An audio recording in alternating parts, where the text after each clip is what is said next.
Hoje em dia vivemos numa era, né, em que as pessoas vivem em constantes crises, né?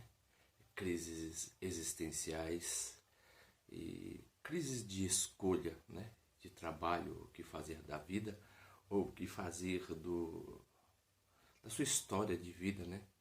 Qual é o projeto que a pessoa tem em mente que deseja pôr em prática? Mas há uma ponte muito grande entre desejo e realidade. Muitas vezes aquilo que desejamos está dentro da realidade e muitas vezes aquilo que é real está longe dos nossos desejos. Pode parecer até paradoxal isso, porque o homem ele sempre vai trilhar o caminho, né, daquilo que ele deseja dentro do campo das probabilidades. Essa probabilidade ela tanto pode ser real ou irreal, né? E mediante a esses N fatores, né, o ser humano ele tem a tendência de entrar em crise. Mas hoje em dia nós temos uma característica muito, vamos dizer assim, superficial acerca de crise. Porque se verificarmos a palavra crise no original, né, por exemplo, se vemos a palavra no sânscrito, a palavra crise significa cria. É aquilo que purga, né? Aquilo que quando uma pessoa tem um ato, né, deliberado, né, de escolher, ela vai abrir mão de outro fator. Então, crise sempre estava numa espécie de escolha. Não é vinculado hoje em dia quando uma pessoa, por exemplo, está com um problema no casamento e fala que está com crise no casamento, está com crise financeira. Essa seria, por exemplo, uma das ramificações atuais, né, que temos, né, da palavra crise, mas não que se remonta ao seu original. Então a palavra, por exemplo, crise, né, ela tem essa origem do sânscrito, né, que é kriya, que significa purgar ou purificar. E também temos uma outra tradição, né, que é a tradição grega, por exemplo, Crises, né, ou Criseida, que era filha do sacerdote Apolo. Ela aparece muito, né, nas obras de Ilíada, de Homero, né?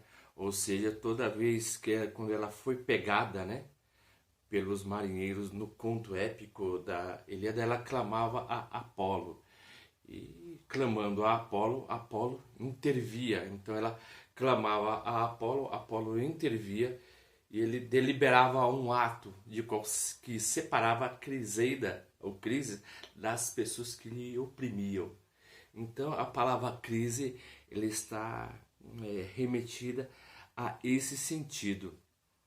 Hoje em dia, por exemplo, quando estamos em crise, temos medo de agir, né? De agir com coragem. E muitas vezes a palavra coragem ela não significa ausência de medo, é agir mesmo tendo medo. Interessante que a palavra coragem ela vem, por exemplo, né, do grego cordis, sabe? É agir com o coração, que vem da palavra cordialidade, né? Que é uma pessoa totalmente cordial, uma pessoa totalmente amável. Por exemplo, quando eu falo concordar, olha só, concordar, né? É estar com os corações juntos. A palavra concordar significa com os corações juntos, com o mesmo propósito. Então por isso vem a palavra concordes. Então, dentro da filosofia, vamos dizer assim, da crise, né? Podemos enunciar que a pessoa sempre ela vai ter que sempre viver uma vida de escolhas. Não se pode ter tudo o que deseja. Então, há de se abrir mão de um determinado bem para escolher o outro bem. O interessante é que entre dois bens nós nunca saberemos qual que é o melhor. O interessante é que nessa escolha você tem muito mais a tendência de perder do que ganhar. Porque é uma realidade que está fora do nosso campo de visão e podemos apenas deliberar.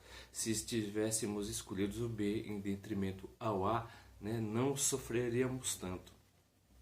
Mas no universo da crise, o ser humano ele sempre estará dividido qual o melhor possível para ele. né? E visto que ele nunca saberá.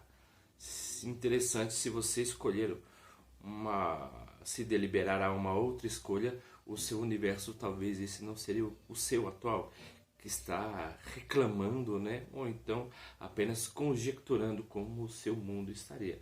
Na verdade, você não estaria nem melhor e nem pior, você apenas estaria numa realidade totalmente diferente.